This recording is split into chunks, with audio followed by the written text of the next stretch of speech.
गोविंद हरे मुरारे, हे नाथ नारायण वासुदेवा। श्री कृष्ण गोविंद हरे मुरारे, हे नाथ नारायण वासुदेवा। कल की कथा में था कि बलराम ने कहा कि अगर ये महायुद्ध होगा तो हमें किसी एक के पक्ष में लड़ना होगा। तो उन्होंने सोचा भैया तीर्थ चलो। उन्होंने कहा घर में जब भी मतभेद मनः दुख का प्रसंग उपस्थित हो जाए तीर्थ यात्रा करने चले जाओ। सुखदेव जी ने भी बलराम की तीर्थ यात्रा का भी बड़ा अच्छा वर्णन किया है। सुखदेव जी ने सुदामा चरित्र भी सुनाया। ये चरित्र भगवान का एक महत्वपूर्ण अंश है।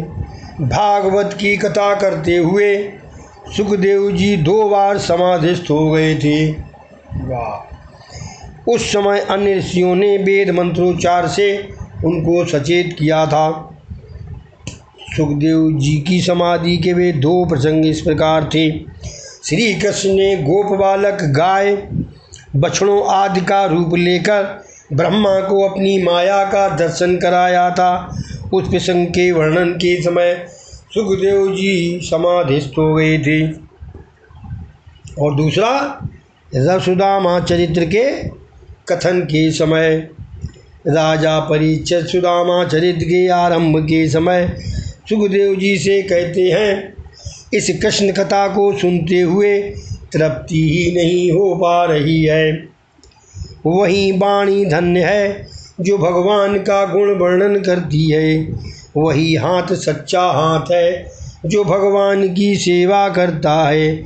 वही मन सच्चा मन है जो स्थावर जंगम सभी में व्याप्त प्रभु का स्मरण करता है। वही कान सच्चे हैं जो भगवान की पवित्र कथा का श्रवण करते हैं।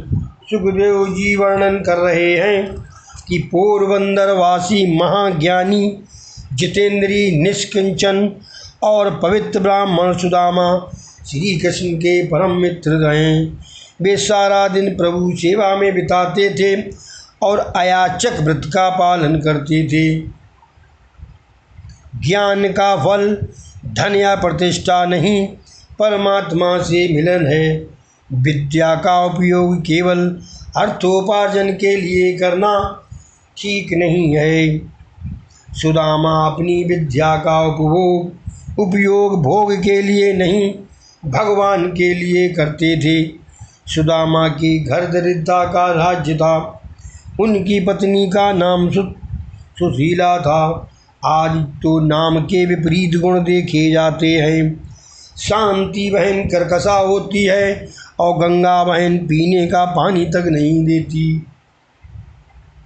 सुशीला के पास एक ही वत्सा, वो महापतिव्रता थी। धन संपत्ति युक्त पति से प्रेम करने वाली पत्नी की कोई बराबरी नहीं है।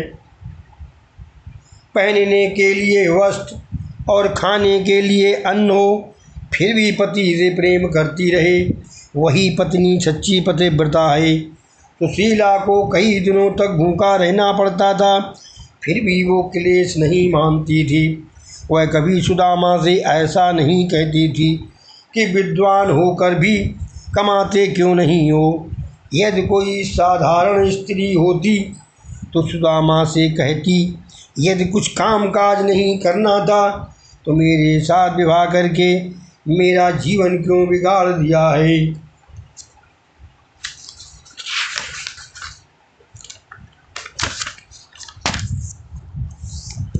पति यदि धन संपत्ति सुख सुविधा दे और पत्नी ऐसे पति की सेवा करे तो उसमें कुछ आश्चर्य की बात नहीं है।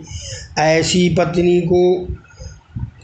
पत्नी को धन्य है जो दरिद्र पति की भी परमेश्वर माने और सेवा करती रहे। पति पत्नी यदि साथ साथ रहकर भी कृष्ण कीर्तन प्रभु सेवा करते रहें तो वैसा गृहस्थाश्रम संन्यास आश्रम से भी श्रेष्ठ है। सुशीला पति से प्रभु कथा सुनती रहती थी। कई बार बालकों को भी खाने को नहीं मिलता था।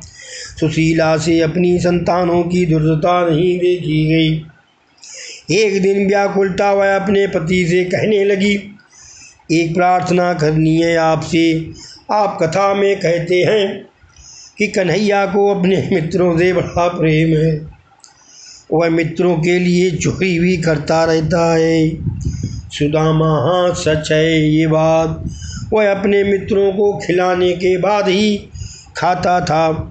सुशीला बोली, तो फिर क्यों न उनसे मिलकर अपना ये दुख दूर किया जाए। सुदामा बोले, मैं दरिद्र हूँ, सो वहाँ जाऊँगा तो लोग कहेंगे कि ये ब्राह्मण भीख मांगने आया है। मेरा नियम है कि परमात्मा से कुछ भी मांगने नहीं जाऊँगा। सुशीला, मैं तुम्हें मांगने के लिए नहीं भेज रही हूँ। वे तो 1000 आँख वाले हैं, अपने आप ही सब कुछ समझ जाएंगे। केवल उनके दर्शन तो कराओ। सुदामा बोली, मेरे पास वहाँ जाने का समय नहीं है। सुशीला, वहाँ जाकर भगवान के दर्शन तो कराओ। सुदामा कहते हैं, मैं यहीं बैठकर भी मन से हमेशा उनका दर्शन करता रहता हूँ। शारीरिक मिलन की अपेक्षा मानसिक मिलन बड़ा सुखदायी है। सुशीला, दर्शन कभी प्रत्यक्ष भी तो करने चाहिए। आपकी प्रतिज्ञा तो है किसी जीव के द्वार पर न जाने की। श्री कृष्ण तो परमात्मा हैं, उनके द्वार सभी के लिए खुले हैं। वहाँ जाने में संकोच कैसा, मित्र से मिलना ही चाहिए। ज्ञानी और तपस्वी सुदामा तो घर बैठे ही कृष्ण का दर्शन कर लेते थे, किंतु पत्नी के अत्याग्रह के कारण द्वारका जाने को तैयार हुए। उन्होंने सोचा कि पत्नी हर बात मान लेती है तो मुझे भी उसकी ये बात माननी चाहिए। वे पत्नी से कहने लगे, कल्याणी, मित्र से मिलने तो जा रहा हूँ, किंतु खाली हाथ जाने में हमारी कोई शोभा नहीं है। घर में तो कुछ भी नहीं था। तो सुशीला ने पड़ोसी के घर से 2 मुट्ठी भर तंदुल मांग लाई। धन्य है सुशीला कि तंदुल का दाना भी घर में ना रखा और सारे के सारे एक चिथड़े में बांधकर भगवान के लिए दे दिए। ऐसी भेंट देने में तुम्हें संकोच तो होगा, किंतु कहना कि भाभी ने ये भेजा है। पत्नी के आग्रह और प्रभु के दर्शन की इच्छा से सुदामा द्वारका की दिशा के लिए चल दिए। पटी हुई देवती, एक हाथ में लकड़ी और बगल में तंदुल की पोटली थी। सुशीला सोच रही है कि कई दिनों के भूखे मेरे पति वहाँ तक कैसे पहुँच पाएंगे। मैंने ही उनको जाने के लिए विवश किया, किंतु और कोई उपाय भी तो नहीं था। अपने बालकों की दुर्दशा भी उन्हें देखी नहीं जा रही थी। वह भगवान सूर्य नारायण से प्रार्थना करने लगी, मेरे पति की रक्षा करना। सुदामा पौष शुक्ल सप्तमी के दिन द्वारका गए। अतिशय ठंडी के कारण उनका शरीर कांप रहा था। 7 दिनों के भूखे दुर्बल सुदामा 2 मील चलते ही थक गए। वे सोचते जाते हैं कि द्वारका नाथ के दर्शन होंगे भी या नहीं। रास्ते में दुर्बलता और चिंता के कारण उनको मूर्छा भी आ जाती थी। उधर द्वारकाधीश को समाचार मिला कि सुदामा आ रहा है। उन्होंने सोचा कि ऐसे निष्ठावान सदाचारी अयाचक तपस्वी को पैदल चलाना मुझे शोभा नहीं देता है। उन्होंने गरुड़ जी को भेजकर सुदामा को आकाश मार्ग से द्वारका नगर तक पहुंचा दिया। सुदामा ने लोगों से पूछकर जाना कि वे द्वारका में आ पहुँचे हैं। उन्होंने सोचा कि द्वारका वैसे कुछ दूर नहीं है। सुबह मैं निकला था और शाम को तो मैं यहाँ भी आ गया। वे जानते ही नहीं थे कि उन्हें गरुड़ जी उठाकर ले आए हैं। भगवान के लिए तुम 10 कदम आगे बढ़ोगे, वो 20 कोस चलकर तुमसे मिलने के लिए आएंगे। सुदामा लोगों से द्वारकाधीश के प्रासाद का मार्ग पूछते हैं। वे मेरे मित्र हैं। लोग हंस देते हैं कि ऐसा भिखारी भी कभी द्वारकाधीश का मित्र हो सकता है। सुदामा प्रभु स्मरण करते हुए भगवान के द्वार पर आ पहुँचे। द्वारपाल उन्हें भिखमंगा मानकर रोकते हुए कहने लगे, जो चाहो सो हम ही से मांग ले, तू अंदर नहीं जा सकता। सुदामा ने कहा, मैं द्वारकाधीश से कुछ मांगने नहीं मिलने आया हूँ। वे मेरे मित्र हैं। विशुद्ध प्रेमवश देता ही है, कुछ भी मांगने की इच्छा नहीं करता। द्वारपाल हंसने लगे, क्या ऐसा भिखमंगा कुछ पाने की इच्छा किए बिना ही यहाँ आया होगा? सुदामा, तुम कृष्ण से जाकर कहो कि उनका मित्र सुदामा उनसे मिलने आया है।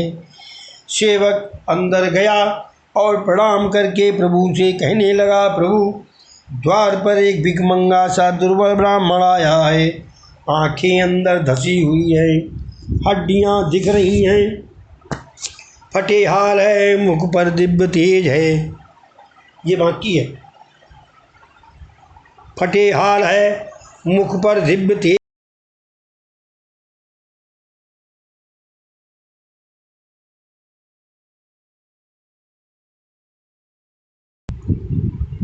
चलो, वह कहता है कि हमें मिलना है, हम मिलने आए हैं। सुदामा शब्द सुनते ही भगवान द्वार की ओर दौड़ पड़े। द्वार पर खड़े सुदामा सोच रहे थे कि आज तक अब उनके मन में अपने ज्ञान और तप का तथा किसी के द्वार पर न जाने का अभिमान था। सुशीला ने वह अभिमान दूर कर दिया। सुदामा वैसे तो फटेहाल थे, कपड़े धल धूसल थे, किंतु उनका हृदय अत्यंत स्वच्छ और पवित्र था। भगवान मानव के वस्त्र नहीं हृदय देखते हैं। जीव यदि अपना जीवत्व अहम भुला दे तो ईश्वर भी अपना ईश्वरत्व एक ओर रख देते हैं। भगवान सुदामा को पुकारते हुए दौड़कर द्वार पर आए। उनकी रानियों को आश्चर्य हुआ कि आज तक न जाने कितने लोग इनसे मिलने आए, किंतु वे कभी इस तरीके से बेवल नहीं हुए थे। श्री कृष्ण ने सुदामा को अपने हृदय से लगा लिया। अपने मित्र की ऐसी विषमता देखकर उनको अत्यंत दुख हुआ। मुझे ही उससे मिलने के लिए, उसकी दशा जानने के लिए जाना चाहिए था। मित्र, अच्छा हुआ कि तुम इधर आ गया, तू इधर आ गया। सुदामा ने सोचा कि वैभव प्राप्त होने पर भी कन्हैया उसे भूला नहीं है। संपत्ति के नशे में अपना भान भूलने वाले को कभी ईश्वर कहा जा सकता है क्या? रुक्मणी चरण धोने के लिए जल ला रही थी कि कृष्ण ने अपने अश्रु जल से सुदामा के चरण धो दिए। नरोत्तम कवि लिखते हैं कि देख सुदामा की दीन दशा, करुणा करके करुणा निधि रोए। और पानी पर रात को हाथ छुओ नहीं, और नैनन के जल सो पग धोए। तपस्वी सुदामा के पाँव में जूते तो थे नहीं, सुबह से कांटे चुभे हुए थे। श्री कृष्ण कांटे निकालने लगे। एक कांटा निकल नहीं रहा था तो प्रभु ने रुक्मणी से सुई लाने को कहा। रुक्मणी को देर हो गई तो प्रभु ने अपने दांतों से वो कांटा निकालने लगे। सुदामा कहने लगे, अरे प्रभु, ये क्या कर रहे हैं आप? कहीं रानियों ने देख लिया तो राजाधिराज होकर इस प्रकार कांटा निकालते आपको शोभा नहीं देता। कृष्ण, तू भी कैसी बात कर रहा है? मैं तो तेरा सेवक हूँ। तेरा कन्हैया संपत्तिवान होने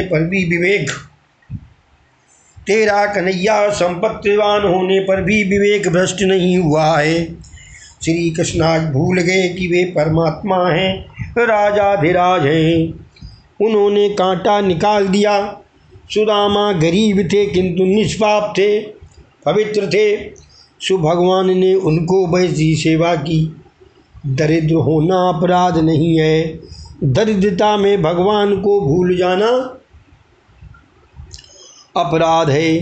सुदामा स्नाना से निवृत्त हुए तो उन्हें पहनने के लिए पीताम्बर दिया गया।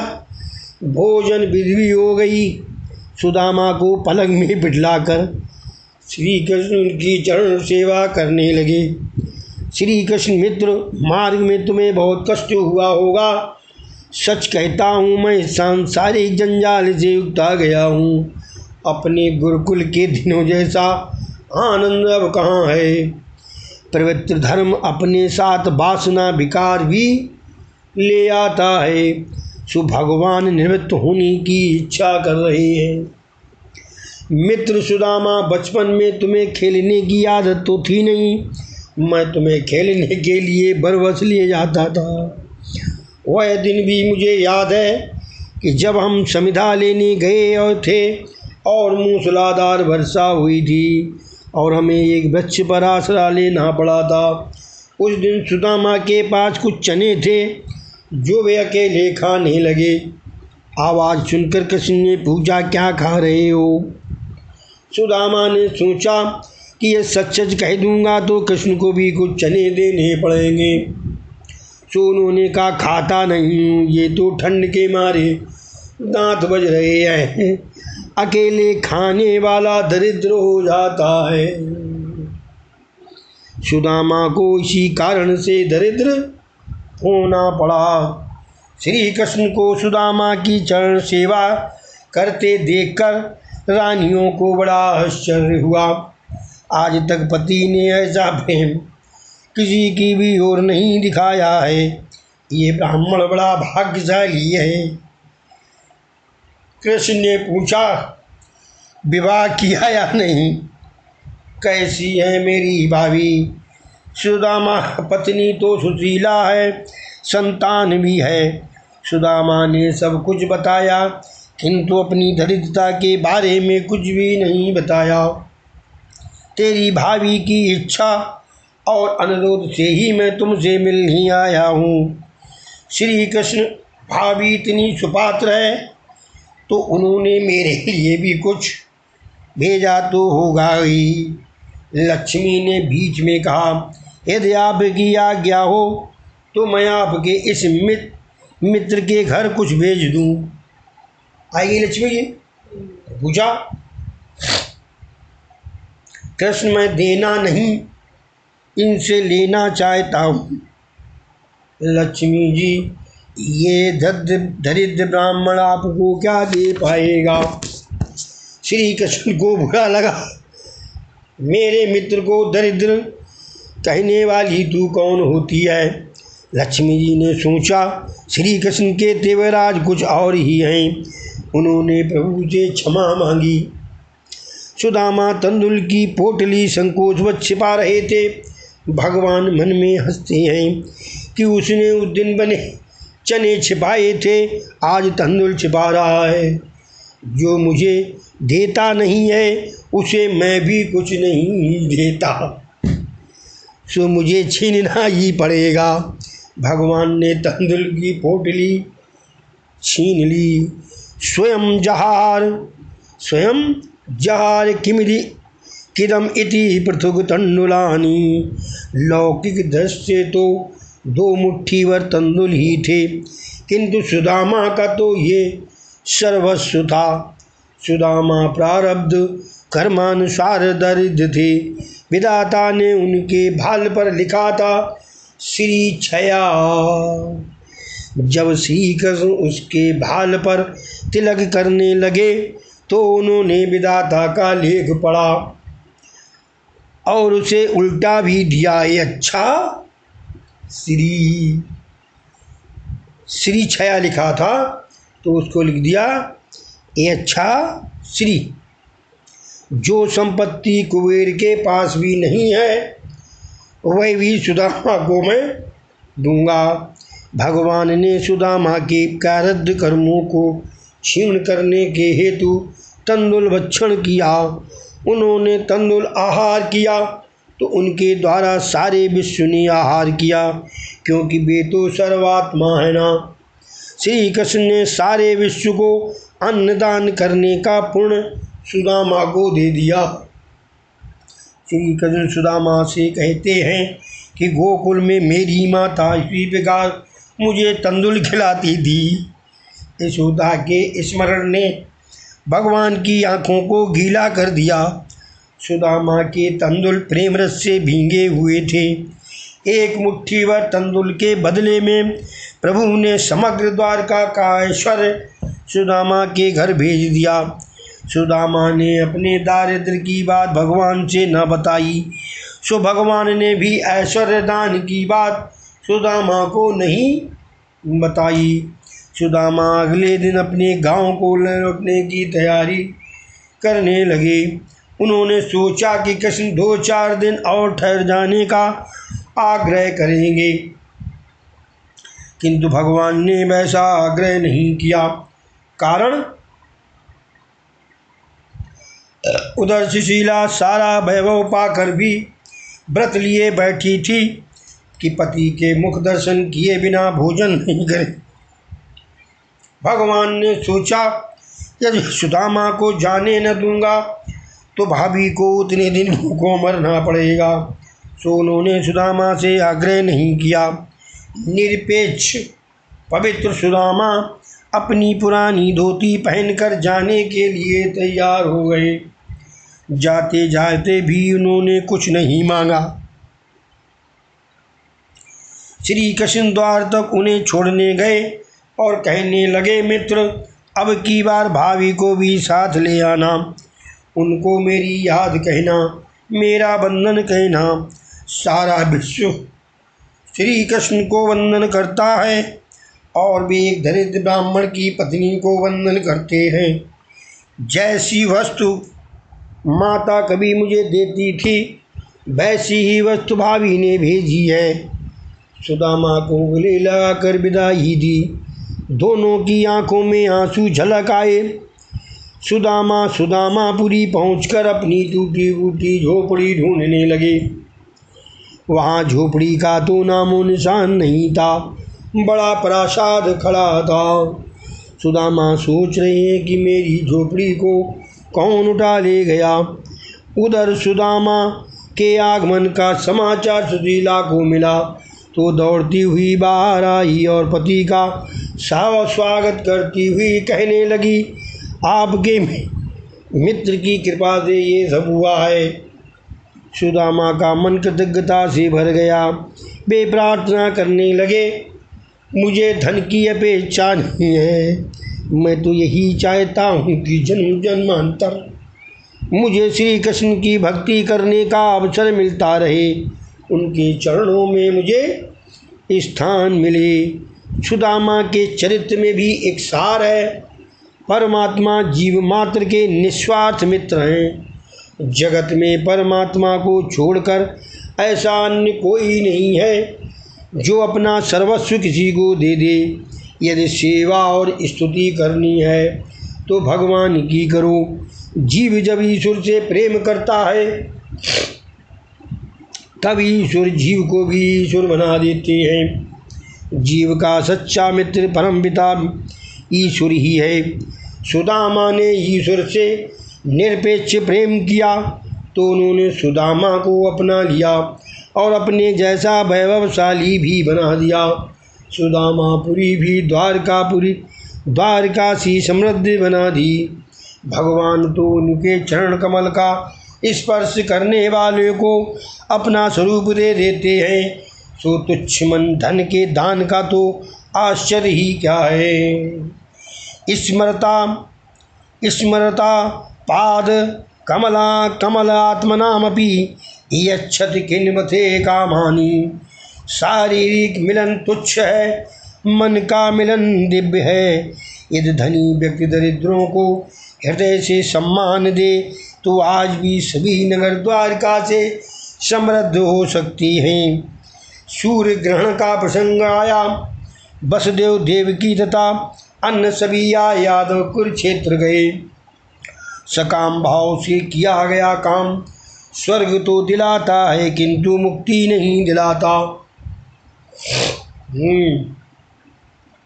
निष्काम कर्म पाप को भगा देता है। मनुष्य का शरीर ही वह कुरुक्षेत्र है जहाँ निवृत्ति और प्रवृत्ति का युद्ध होता रहता है। इस शरीर रथ को जो श्री कृष्ण के हाथों में दे देता है उसी की जीत होती है। कृष्ण कथा हमें अपने दोषों से भली भांति अवगत कराती है। कृष्ण कथा के श्रवण से हमें भजन करने की प्रेरणा मिलती है और वैसा होने पर हमारी इंद्रियां शुद्ध होती हैं। गंगा स्नान शरीर को शुद्ध करता है, अतः गंगा स्नान की अपेक्षा कृष्ण कथा स्नान अधिक श्रेष्ठ है। समझे? गंगा स्नान शरीर को शुद्ध करता है, अतः गंगा स्नान की अपेक्षा कृष्ण कथा स्नान अधिक श्रेष्ठ है।